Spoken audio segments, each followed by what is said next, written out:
This reading includes some excerpts from the writings of Jack O'Keefe, the author of How to Be a Spiritual Rebel.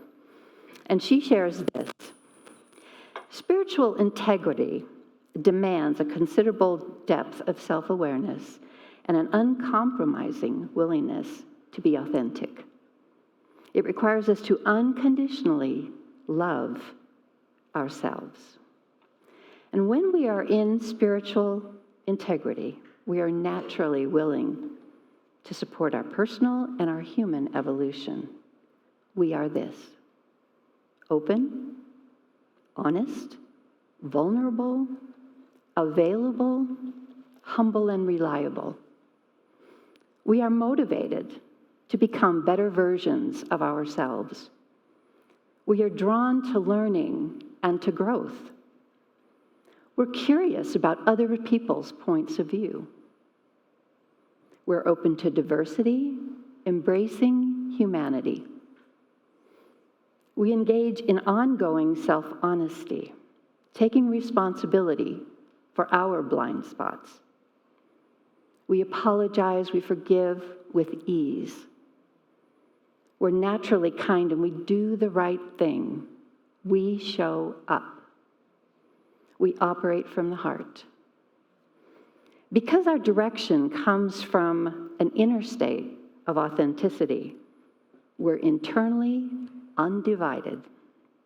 The world will be a better place because spiritual integrity insists that we unleash our innate capacity to be truly kind people. And this is what I believe is our purpose and our mission here. And so, thinking about our affirmation this month, I'm going to read it once. Please let it just lay over your heart. Let it settle in your mind. And then we'll say it a couple of times together. So let's consider this month's affirmation by prayer chaplain Cindy Gardner. Living in integrity demonstrates that I am infinitely whole. Let that settle in. Infinitely whole. Let's say it together. Living in integrity demonstrates that I am infinitely whole. And one more time. Living in integrity demonstrates that I am infinitely whole. And with that, let's take a moment to just settle in and contemplate. Let's go into prayer. So calling our attention to the light at the very core of that authentic self that we are, let's take a deep, sacred breath. We are at one with the allness, with the I am, and that is our infinite, authentic self. And acknowledging that oneness of this connected community of unique expressions of all that is, one creative energy, I invite you to accept and truly feel the power of the affirmations that I speak as words in your own heart. I affirm the innate power and will to decide to be authentic, to stand firmly in spiritual integrity. That I can choose a new start in any moment. I am always have the power to move forward. And I stand in my power. I see the face of God all around me, and I know that we are in oneness. And I am so grateful. I trust, believe, accept, and know that as I affirm, so it is. And I appreciate, I relax, and I release to the flow of infinite spirit that which I affirm. And I claim it as so. I affirm it as so by saying, so it is.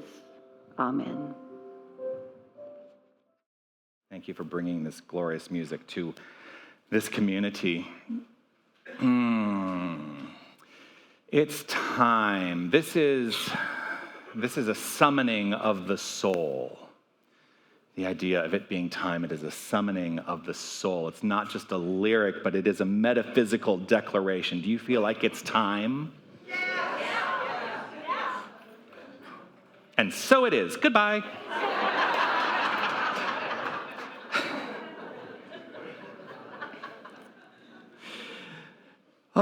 So this is the only moment of creation, right here, right now. This is the only moment that exists. There is no past and there is no future. This is one of the things that kind of becomes fundamental in our metaphysical approach to understanding life. This is it, right here, right now. And if you are sitting on anything, if you are waiting for something to happen at some point in the future, accept that you get to create that right in this moment.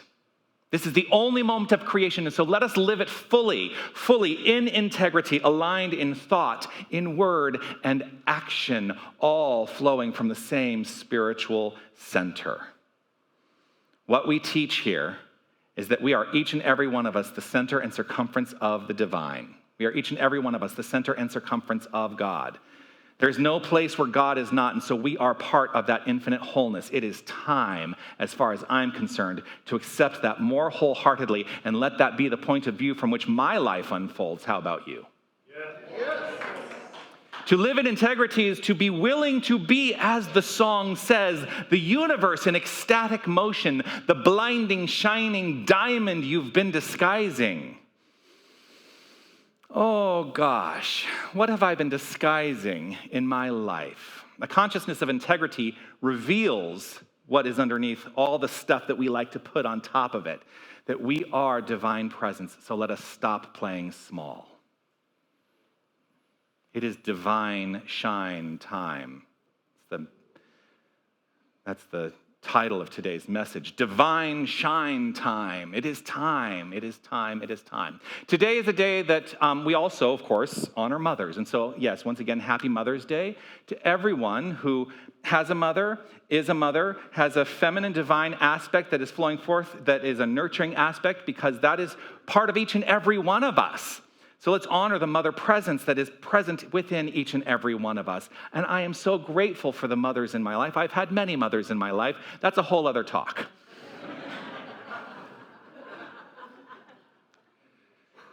But today is a day that on Mother's Day, I think we want to consider that we do honor that mothering presence in us all, that divine feminine aspect. I'm really in touch with my divine feminine. I don't know if you know that.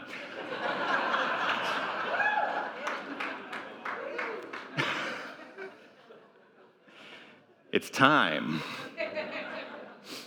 But there is that aspect in each and every one of us, that aspect that is creative and nurturing. It is protective and restorative. Each and every one of us have this aspect within us. It is the radiant, receptive wisdom in us all, irrespective of our gender. So let's honor that. The divine shine is what happens when integrity meets divinity and says, let us be seen. Let us be seen. We are here to shine our light brightly. You know, Jesus said, it is not ours to hide under a bushel. We must place it on a hill so that the whole world can see it. We are the light of the world, each and every one of us. Last week, I talked a considerable amount about part of integrity, the idea of integrity, which of course is the theme of this month, integrity. I talked a lot about that part of integrity being authenticity, that we have the capacity to express ourselves in authentic ways by being real and aligned in a consciousness of divine identity, essentially knowing who we are, remembering who we are at all times without fail. Are we willing to live within the construct of remembering who we are, even in the face of all the stuff out there?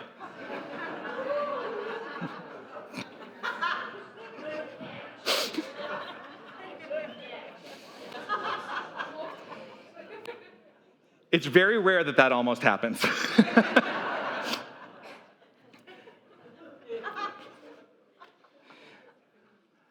Many of us in New Thought are known as irreverent reverends.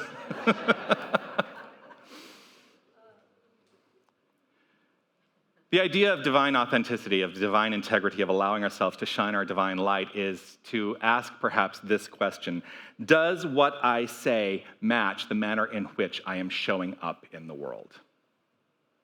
Does what I say match the manner in which I am showing up in the world? If those things are in alignment, that is divine shine. But I think also it is important to understand that we are in charge of the manner in which we identify ourselves. We are in charge of the manner in which we say what we are. There are people who will say things that don't feel so good to the rest of us, but they're going to stand firm in that resolve that that is who they are, and they're going to show up that way. That actually is their divine shine. The challenge of that is that sometimes we don't want to be around those people, do we? You know what the good news is? You don't have to be. We are at choice to live infinitely in ways that are supportive and constructive in our lives. And so if something does not work for you in your life, be willing to bless it and send it on its way. I do joke sometimes that there have been people in my life for whom I have prayed for their highest and furthest.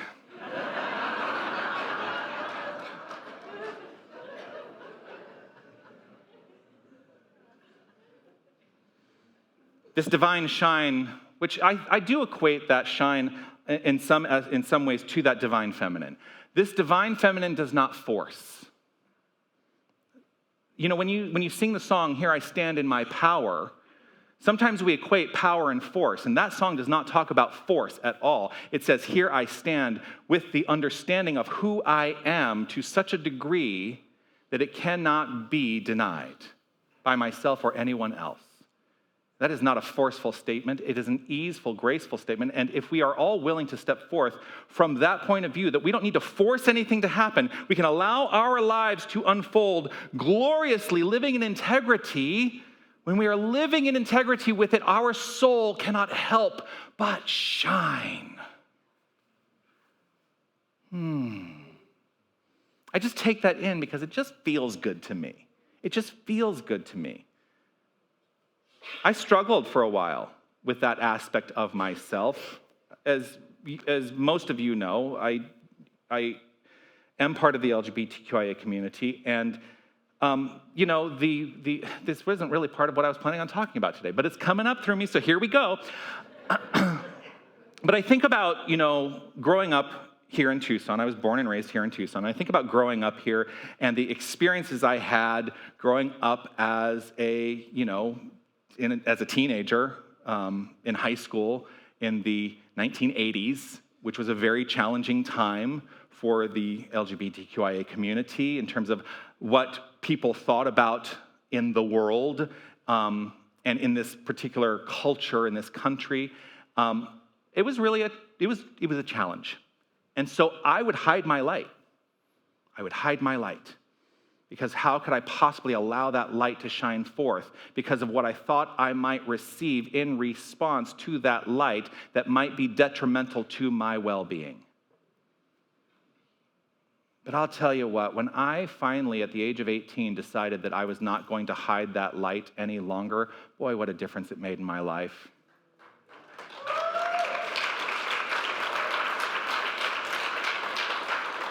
I think it is often referred to as coming out of the closet. I think it may be better referred to as allowing our inner light to shine forth authentically.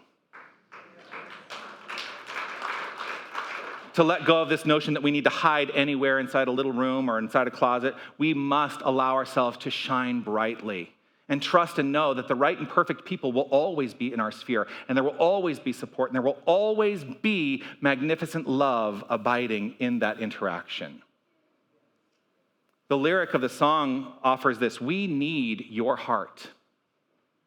The whole world needs your heart. Your beautifully beaming, glowing, and knowing goodness. Are you willing to live with that as the way we lead? Are we willing to live beautifully that's a hard one. Anna knows, I'm like, beautifully beaming, glowing, and knowing goodness. I think at the core, that is the truth of who we are. Here's the thing, we don't have to become the light. We only need to remove the dimmer switch. Now picture someone. So imagine, I sit in a lot of meetings. Sat in a big meeting yesterday. The board of directors here had a board retreat yesterday. We were in a meeting for 5 hours? Yeah, 5 hours. And I enjoy the experience. I know you're going to think I'm crazy. I actually enjoy the experience of that kind of interaction, being in a meeting and like really chewing on ideas and allowing things to, express themselves. Now imagine there's someone in a meeting that you may be involved in who has a great idea. And they think about sharing it, but they hesitate. They stay quiet. I've been that person. That's hiding your light. That is hiding your light. The idea doesn't disappear. The light is still there. It's just that we've turned that dimmer switch down. And we've lessened our own sense of self in that experience. And there's no reason we need to do that. You are valuable. What you think, what you feel, and how you choose to express it is valuable to this entire world. If it was not valuable or worthy, you would not be present on this plane of action. You are required for this wholeness to be expressed. Seriously, think about that. You are a requirement for this wholeness to be expressed. Stand firm in that resolve. Allow yourself to get rid of that dimmer switch and express and express and express. Fundamentally, this philosophy boils down to our capacity to be creative. And that's not just being artistic, but being creative in our lives. We are the creators of our experience. And so shine that light, that creative light that resides within you. One day, though, this person finally speaks up in the meeting. They're like, I have an idea. And the idea flows, and the room shifts. They didn't become the light in that moment. They always were the light. They just stopped dimming it. I sit here and I think about that construct, and in a 5-hour meeting with how many of us? There were 10 of us? There were 10 of us in that meeting. And I think, in 5 hours, there's not a lot of opportunity there's actually a lot of opportunity to talk a lot. But I wonder how many people possibly sat there dimming their own light with ideas that came up through them, that were seeking to be expressed through them, that they held back. And if you were one of the people who were in that meeting, send me an email with those ideas that you sat on. That's what I'm going to tell you now.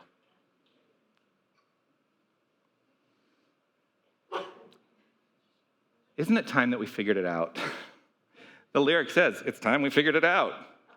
We've got to stop dimming to fit in and start radiating to serve. What are we serving? We are serving love. We are serving light. We are serving life. It's another day to be bold, brave, and unafraid.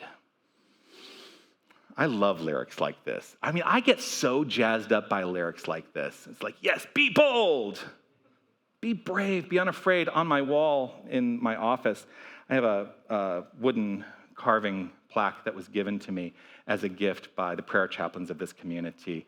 And it says, to be yourself in a world that is trying to make you something else is the greatest accomplishment. That is Ralph Waldo Emerson. And I really do strive to live from that point of view. But to be yourself in a world that is constantly trying to make you something else, that can be a challenge. Because the whole world may seem to be telling you, dim your light. But it's time to shine.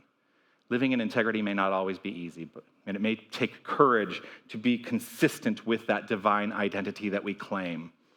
And sometimes what is required in claiming and expressing and allowing that divine identity to be fully expressed is a no, is to say no. Sometimes it's a joyful yes, but sometimes it's a no. Either way, it is divine shine time. I want to tell you about a time that I had to deliver a no. I'm having some water because it's awfully dry in here.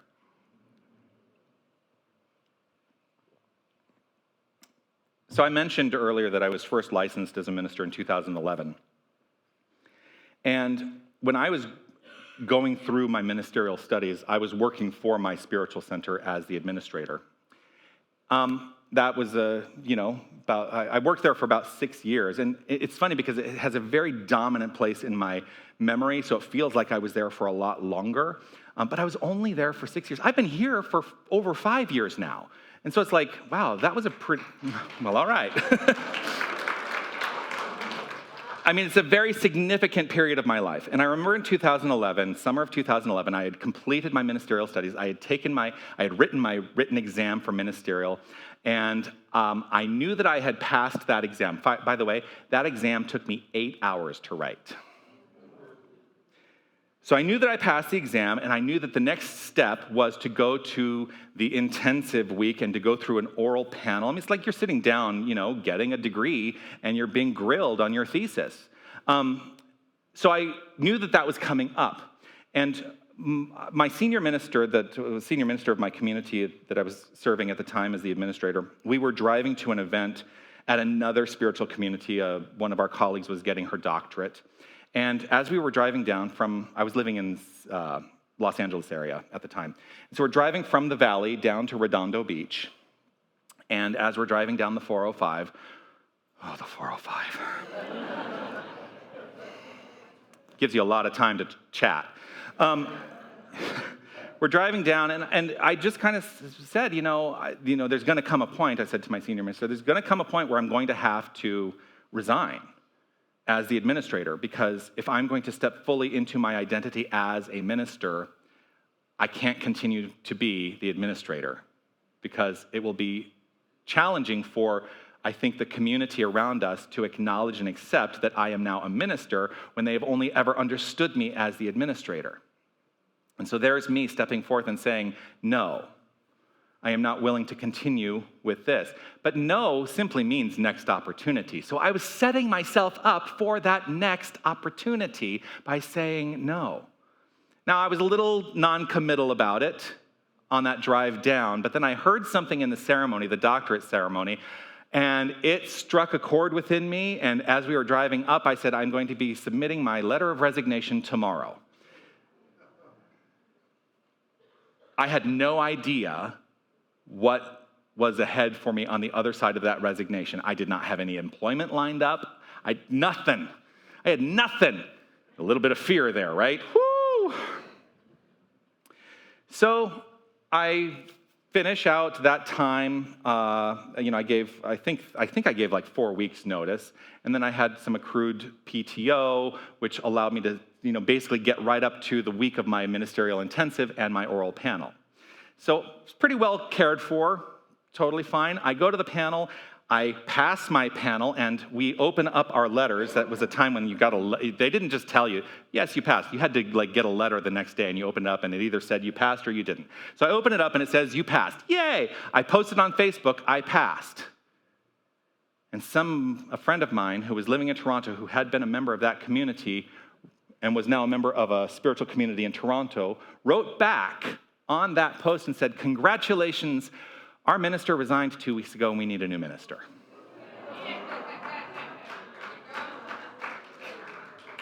It's time.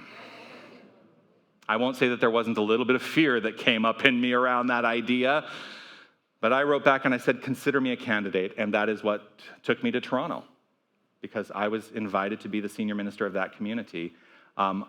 So my ministerial panel was July of 2011. January of 2012, I moved to Canada.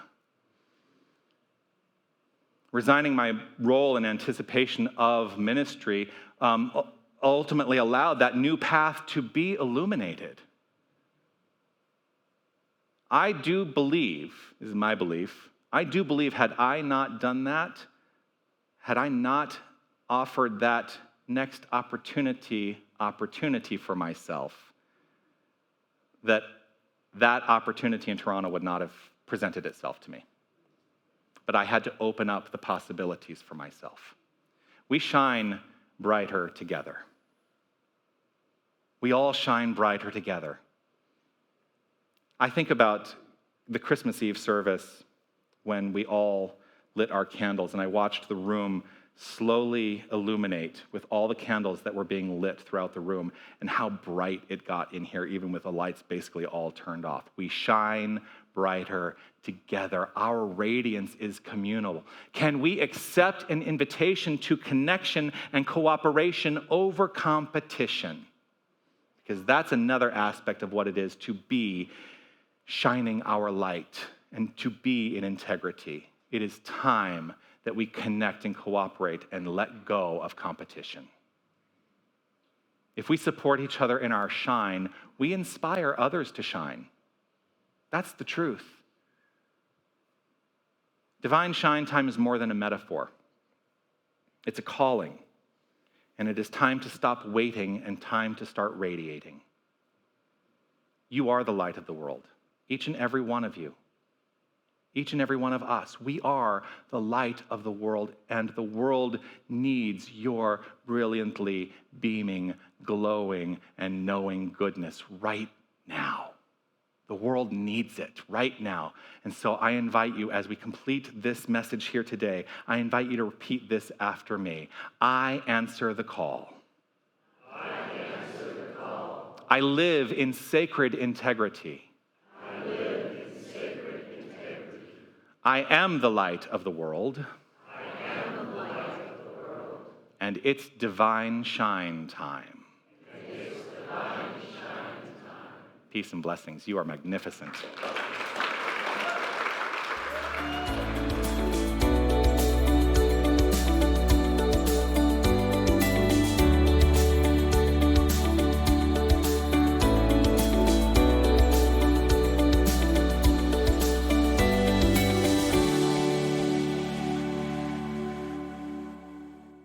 The home practice was referenced earlier, and if you are new to our community, I offer a home practice each week as a way to apply the message of the day into our lives. Because if this spiritual philosophy is not practical, then what's the point? It's lovely to think about ideas, but let's put them to use in our life. And so this is what I encourage you to do this week. Each evening this week, reflect on these two questions. Number one, where did I shine today? And number two, where might I shine a little more tomorrow? And then write down at least one way that you will choose to show up in integrity tomorrow, to shine your light from that point of view of wholeness. That's what I'm offering this week as your spiritual practice, and I invite you to take it and run with it and shine your light.